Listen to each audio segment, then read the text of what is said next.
اس کو اگر تم نہیں سمجھتے تو میں تمہیں بھی سمجھانے کے لیے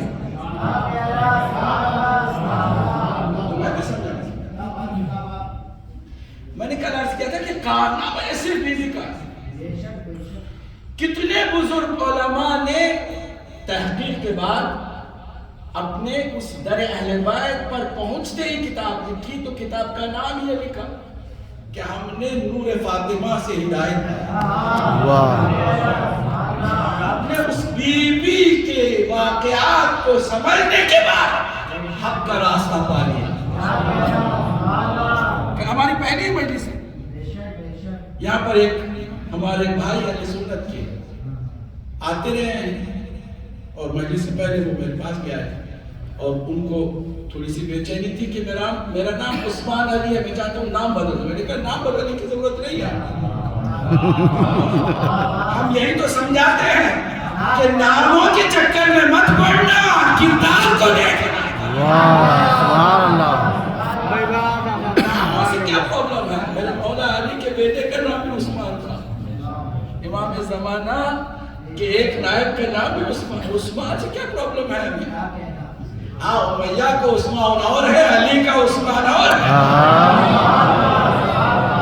اور اتفاق سے اس کا نام مجھے اس نے آئی ڈی کارڈ بھی دکھایا, بھی یہی موجود ہے. میں نہیں چاہتا کہ اس کی میں بعد میں سلامتی کے لیے مسلمان پڑھاؤں گا آپ سے, لیکن یہ ذرا جملے کچھ بھی اتفاق سے میں نے دیکھا کہ عثمان علی ہے. میں نے کہا تمہیں کیا پرابلم ہے, تم علی کے عثمان ہو.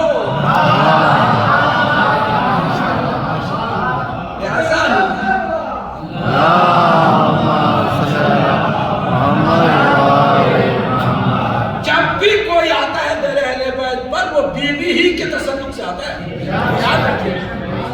اسی لیے بیوی کی مجلسوں کو زیادہ سے زیادہ کیا جاتا ہے, اسی لیے نور ہدایت جو بیوی ہی کے نام سے پھیل سکتا ہے اس کو زندہ کرنے کی اسی کارنامہ بیوی نے چاہتا.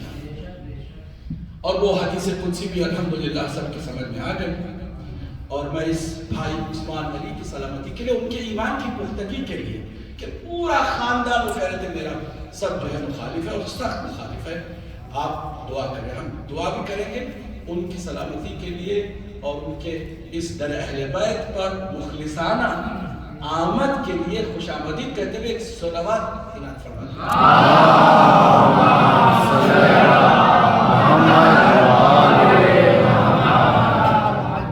وہ کارنامہ جو میں نے عرض کیا کہ انبیاء سے بھی اللہ نے وہ کارنامہ, اور وہ کارنامہ انبیاء سے لینے کا کوئی مناسبت اور کوئی تک بھی نہیں بنتا تھا, کیونکہ جب آخری مرحلے میں ساری انبیاء کی محنتوں کو اللہ کامیاب کرے گا آخری نبی کے ذریعے سے, اور آخری نبی کی ساری محنتوں کو انڈوز کرنے کے لیے, تصدیق کرنے کے لیے امامت کا سلسلہ چل پڑے گا, تو اس موقع پر ہے کہ ایسی بیوی ہو کہ جو حلقہ وصل ہو امامت اور رسالت کے درمیان, اور پھر دونوں کے تحفظ کے لیے وہ قربانی دے کہ جو قیامت تک اس قربانی کے سلسلے کو بھی جاری رکھے. آج تک بیوی کی طرف سے قربانی جاری ہے, حتیٰ کہ دین کو جو کہا جاتا ہے کہ لِيُظْهِرَهُ عَلَى الدِّينِ كُلِّهِ وَلَوْ كَرِهَ الْمُشْرِكُونَ.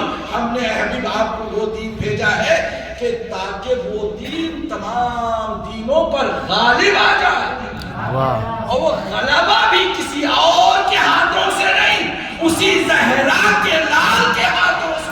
سبحان اللہ, سبحان اللہ. اسی زہرائے اطہر کے فرزند کے ہاتھوں یہ کام بھی ہونے والا ہے. لِيُظْهِرَهُ عَلَى الدِّينِ كُلِّهِ وَلَوْ كَرِهَ الْمُشْرِكُونَ.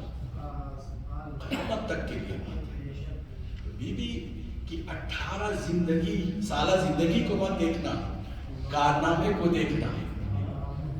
کسی بھی عمل کی تاثیر کے حساب سے اس کا اجر مقرر ہوتا ہے. یہ عدالت الہیہ کا فیصلہ ہے. توجہ ہے؟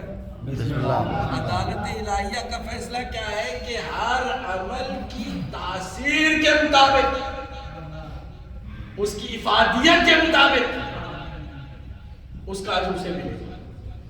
ممکن ہے کہ وہ ایک لمحے کا عمل ہو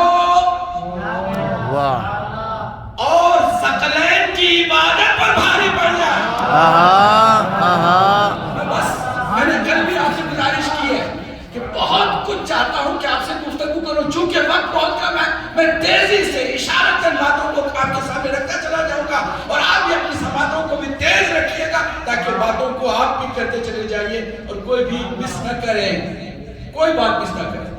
توجہ ہے نا؟ تو عمل کی تاثیر کے مطابق اس کا اجر ہوتا ہے۔ اگر عمل ایک لمحے کا بھی ہو مگر اس کی تاثیر اتنی زیادہ ہو کہ عبادت ثقلین پر غلبہ پا جائے تو سند رسول اللہ سے دے دیتے ہیں، غلبت علی یوم الخندق افضل من عبادت الثقلین۔ لہذا یہ نہ دیکھو کہ کس نے کتنے سال نمازیں پڑھی ہیں، یہ دیکھو کہ کس نے کیسی نماز پڑھی ہے۔